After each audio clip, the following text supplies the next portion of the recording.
All Go right, ahead. everybody. Welcome to another edition of Elevating with Mike and Marcia. I'm your host, Marcia Hawkins, along with Mike Athis. And today we're going to be talking about one of my favorite subjects, and I've mentioned it on previous podcasts. We're going to talk about rules instead of goals today. Welcome aboard, Mike. Hey, Marcia, I'm excited to chat about rules instead of goals. This is gonna be a fun one. Yeah, especially this time of year, people are probably already fallen off the wagon with their New Year's resolutions. I don't like the word resolution. I don't like the word goal, although I use the word goal, but not in this capacity. So that's what I want to talk about today. So, um, one of the reasons why I like the word rule versus goal is I find there's more of an adherence to it. If you place a rule upon yourself, what do you think the odds that you're going to follow through on that verse as you make it versus making it a lofty goal? Just a stab at that.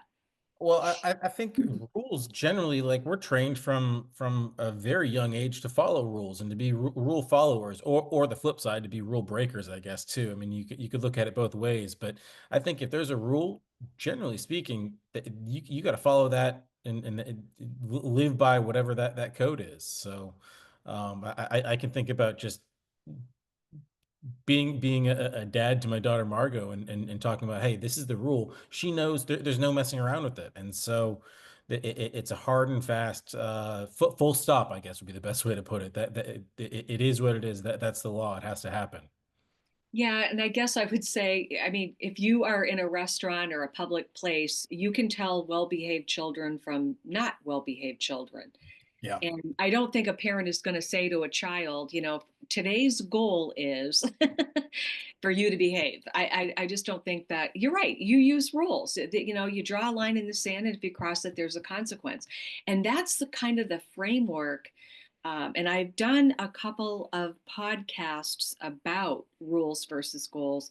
And I realized one day I'm very structured in that the week between usually Christmas and New Year's is when I do it, but I'm finding in the last 10 years I do it between Thanksgiving and Christmas. I will sit down and figure out what my map is going to be for the following year.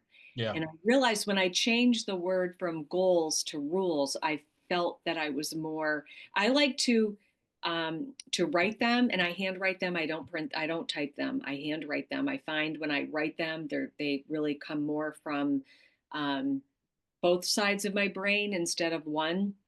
So I sit down and I actually handwrite them out. And I love to look at them periodically. I try to look at them at least once a month, if not more. And my fun thing to do at the end of the year is to kind of go through and check off what I did accomplish. And then I look Yeah. at why I didn't accomplish the other things. And that way, when I'm drafting my goals for the following year, or the next year, I'm able to look at that and go, okay, let's make sure that when I put something on there, whatever diverted me from not, completing that, that I make sure that I address that. So, for example, I wrote mine out early this year, and I remember before I even hit 2025, I had already hit one of those goals. So they're just, I find that if I reframe it in my mind that these are the rules for 2025, 2026, whatever, and I look at them, and do it with a degree of regularity, I just find that you have a much better level of success than you do if you put down a lofty goal that and I mean, I can pretty much guess what people put down. They all want to lose weight. They all want to, work out more and save money or do this and do that.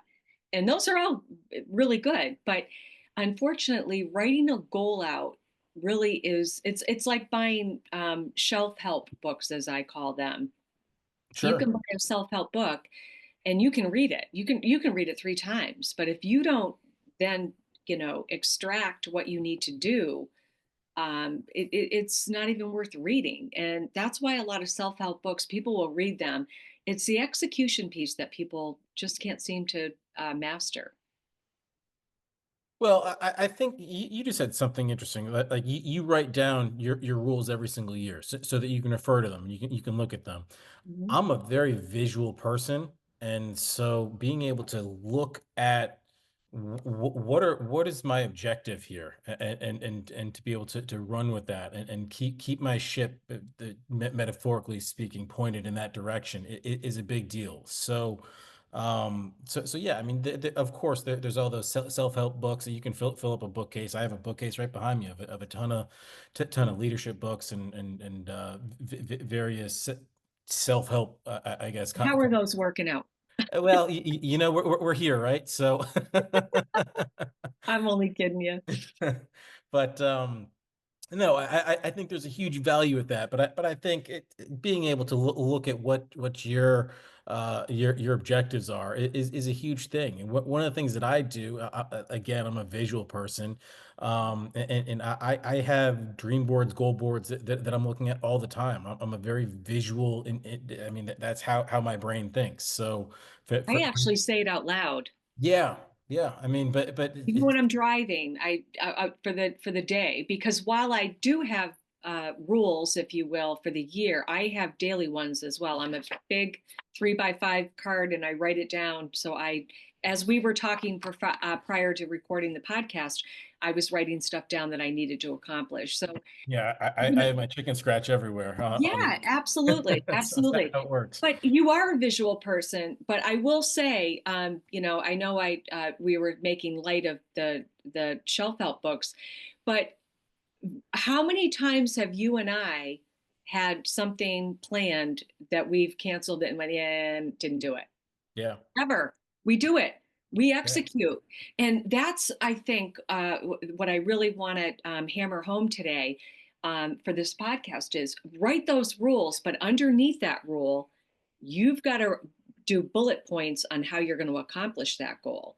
I mean, to put down that you want to lose 10 pounds is fantastic, but what are you going to do to accomplish that goal, rule, if you will?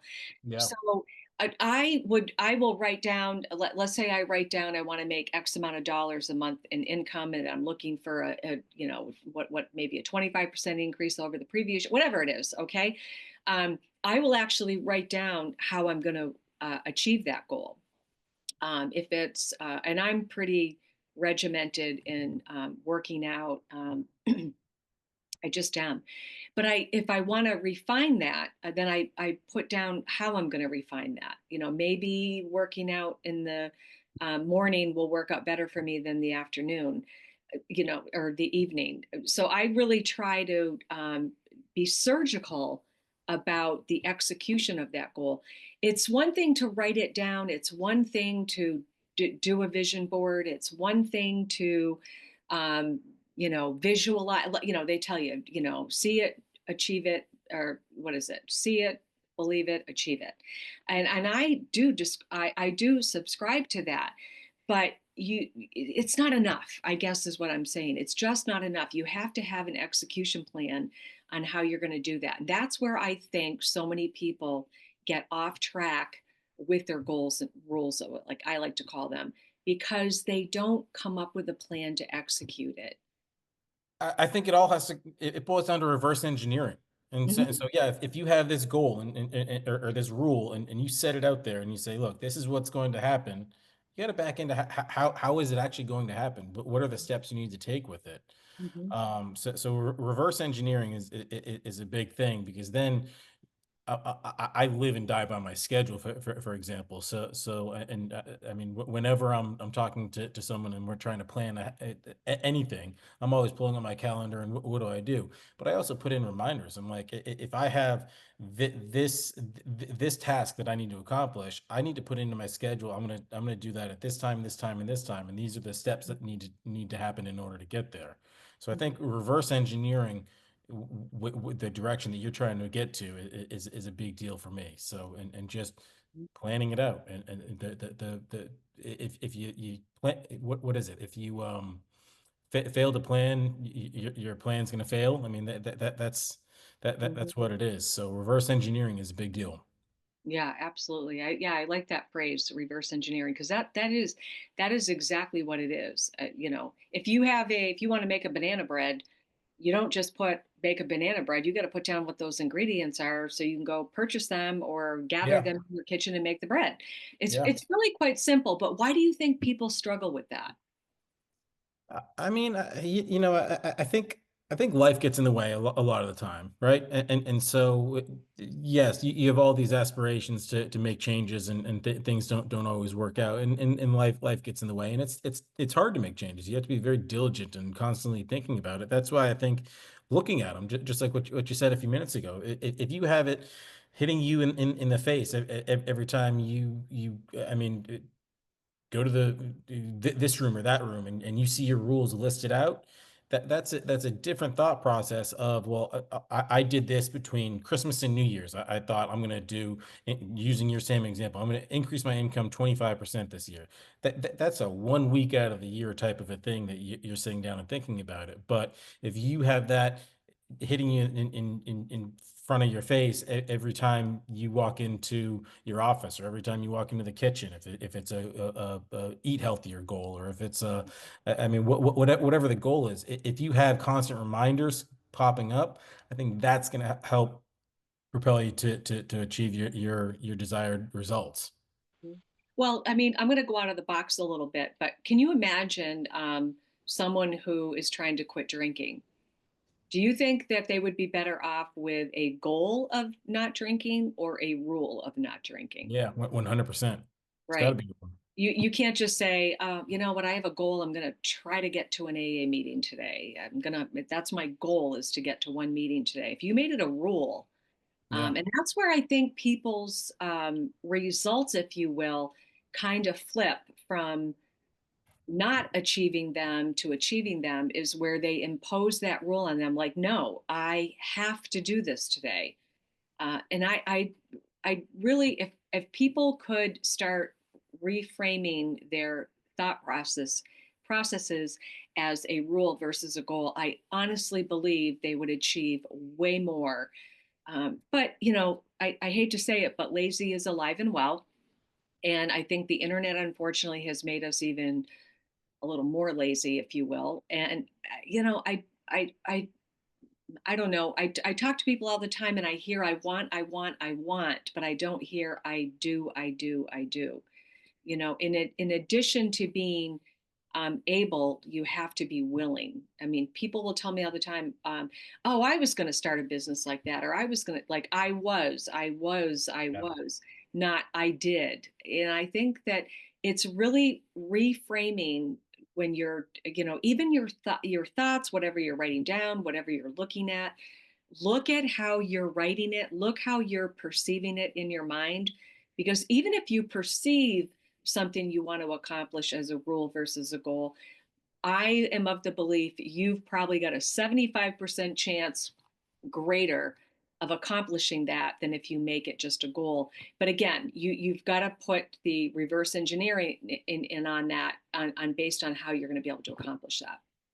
I couldn't agree more, and I also think that there's a great book I read years ago, and I'm gonna butcher this a little bit, but the Power of Habit was a book that I read, and also I think there was another one. It was Atomic Atomic. habits.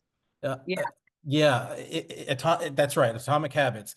But it's like, in order to make something a habit, which is what you need to do in order to accomplish that, it's got to be reinforced I mean, there's got to be positive reinforcement along the way to get there. And so you don't just wake up and say on January 1st and say, oh, I'm going to be healthy this year and I'm going to go to the gym. No, Yeah, you but need to people make do it all the time. yeah, right. You got to make a conscientious decision to go do that. Um, and that's one of those things like, the more you can get in that routine of creating positive habits, or removing bad habits and replacing them with good habits, I think the easier it is to achieve your goals, which are then rules. I mean, if the goal is kind of the end mission, make it a rule, then it's hard and fast, and then you can reverse engineer that, get into your habits, and go from there. So change those habits. Make a rule, Yep. make a decision, achieve the result. That's There really you what it go. comes. You said decision, I think, three times in the last 5 minutes. And Yeah. again, that rule and the execution of that rule really comes down to the power of decision. Tony Robbins talks about this all the time. what I'm paraphrasing, but I love the chapter in the book where he talks about he was extremely overweight, sitting in an apartment, almost bankrupt or bankrupt. I can't remember which. I'm a big fan of his one of his original books, The Awaken the Giant Within, and Okay. I absolutely love that book. And I used to read it between Thanksgiving and Christmas every year, and I've kind of fallen off the wagon with that. And the only reason is I just simply don't have the time, but I've read it enough that I could actually recite from it. Again, Sure. paraphrasing, but he talks about how it was in that power of decision where he was sitting in that chair in this dark apartment, overweight, bankrupt or almost bankrupt. That's one part I can't remember. And he just said, enough, enough. And he decided he was going to take charge of his life. And you said decision quite a few times on, and we really didn't kind of weave that into the whole rule scenario. But that's really what it comes down to. You do need the reverse engineering. Again, banana bread, what are the ingredients? Goal, rule, how are you going to accomplish that?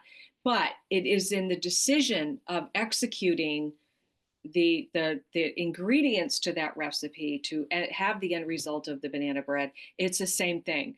The 25% increase in income. Well, how are you going to do that? What is the game plan for that? How are you going to increase that? And I know what I need to do, and I write it down, and I'm pretty good at executing what I need to do. But I think this is where so many people get tripped up. If they write it, if you buy a gym, buying a gym membership doesn't make you lose 10 pounds. It just No. doesn't. And then you Nope. have the people who are very good about going to the gym, but their diet's really bad. And unfortunately, you cannot work your way.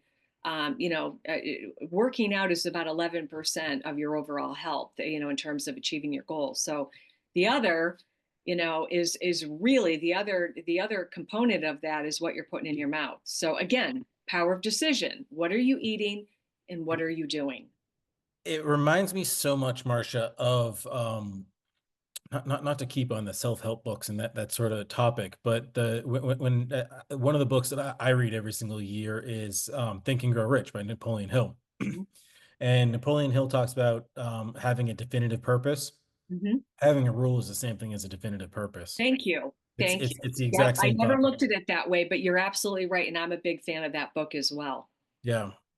Yeah, So that's really what it's it comes down to. The burn in your belly, the burning desire in your belly to, and one of the things they talk about in that book that I absolutely love.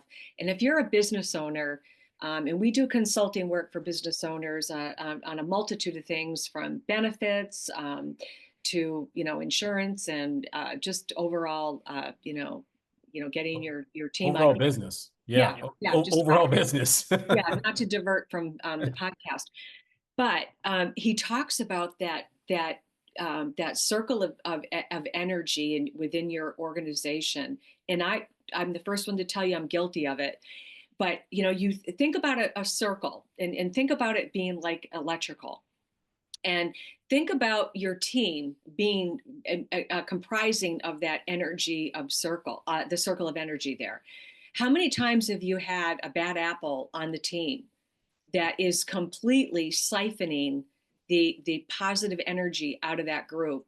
Yeah. And he talks about that.